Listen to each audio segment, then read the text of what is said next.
conversation. So glad to see you all here. My son is learning the guitar. Every day he retunes that guitar. He listens to each string. It's a subtle retuning, but in that subtlety, that's where the harmony really comes through the strings and through his strumming. Small little retunings is what gives us the energy to see it all come together. These are those micro moments of connection. It's the subtleties in polyvagal theory that reinforces how potent and powerful those subtleties are. I'd like to read a little bit from the book. This is on page 65. I wrote, there's a tendency in schools to measure progress at specific set times, like every 8 weeks, during report card completion, or at the end of the year. An important, impactful shift for all of us in education is to embrace the notion that the magic happens in moments, not in weeks, months, quarters, or at the end of the school year. Sometimes it's a moment of connection, a moment of meeting and mending, a moment of just being present that teaches the nervous system how to feel safe and regulated. We can't measure it in these big chunks or even at the end of the day. It's more about, have we been present? Have we been in ventral? Have we kept that one foot in ventral during the day? And part of that is looking at the reparative continuum that Leanne and I came up with. This is a continuum. We have safety and connection at one end, and then we have danger and disconnection at the other end. And between we have our miss and our mend, our rupture and our repair, and our breach and build.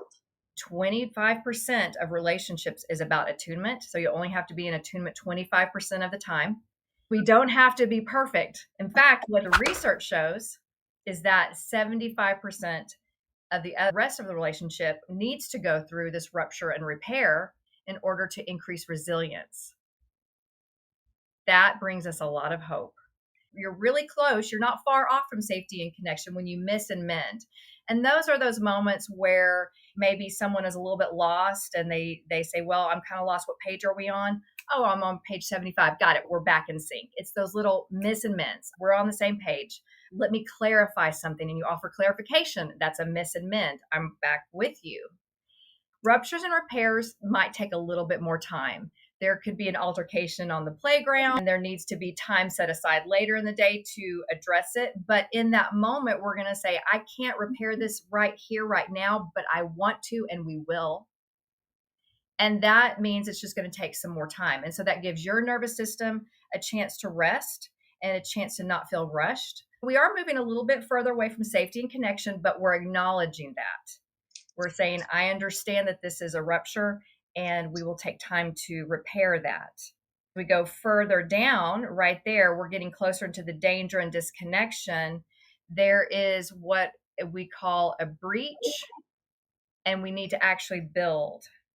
And this is where we know we need to bring other resources along. The psychologist, a social worker. This is when we understand that in a child's world, something is happening that isn't creating just a rupture, but there is a breach of trust. They could have a traumatic home environment, internally disorganized and chaotic. We can't be responsible for rebuilding these things. We can be a part of that. We can bring awareness and a sense of connection of I see you. Just having that knowledge of this continuum can help us learn how to be more compassionate to our own nervous systems and understanding that there is a continuum. It's about coming back into safety and connection within ourselves and with each other. The continuum and the spectrum is there to help us navigate and be able to name the states that we're in as well. Let's do the listen link activity that I promised you we were going to do, because that's the key, is to be able, when we're on this reparative continuum, a miss and mend doesn't feel as stressful to the nervous system as a rupture or a breach. And so it's checking in. So one of the things that I do, and I know a lot of you do already with the I Can Calm Myself routine, is heart to home. Home to me is your core, your gut, your sense of how am I feeling. I've been using this for over 20 years, but I notice in different programs, a lot of people are using this now as a way to listen in. Interoception, Kelly Mahler's work, like how am I feeling inside here? We listen and link, and then I've added move in here before we think, because when we move, we get access to more of our ventral energy, our executive functioning, our frontal lobe, our decision making, that sort of thing. It engages particular parts of my brain. The frontal lobe gets more engaged. There's more internal organization that begins to come on board that helps regulate our nervous system. So all of you who do school moves know what mainstay is pressing the palm and then squeezing up the arm. That could be a gentle movement. If you're in sympathetic and you're activated, you're going to need more movement than if you're in dorsal vagal shutdown. I use this little turtle. You're in your shell. You're holed up. You just don't really want to face the world right now. Dorsal takes a little bit more to get us into some sympathetic and then back into ventral. And so just like a turtle, you wouldn't shake it or you don't force it. You can't really force it out of its shell. Same with our students. If they've gone into dorsal, or your family members or your children at home, it's a more gentle process. It's a little slower process to gradually bring them out. So my turtle's reading the Shell Seekers. Shell Seekers, get it? Anyway, okay, so we have where are you? We've listened, we've linked. Depending on the nervous system state, you may need quiet movement, gentle rocking. Like one of the things that we do is this. Remember this? Gentle rocking. That may be all the student needs at that moment. Some may need to stand up and do some nice cross crawls or go over to the wall and do some heavy work. So now we've listened. And when linking, also, Leanne and I came up with this idea that let's use some universal sign language. If you have a student like my daughter or a child like my daughter who's nonverbal, non-speaking, she can still respond. What state are you in? So this will be our universal sign for ventral. Everybody on the call, got it?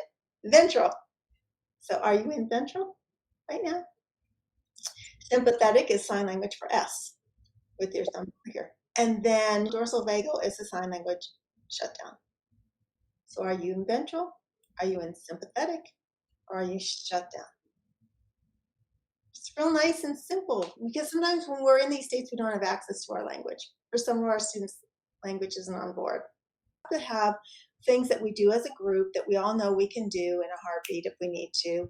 And then also students have to have their own ventral backpack. They've got to have it on where they have their resources that they know makes them feel like they can return to ventral a little easier.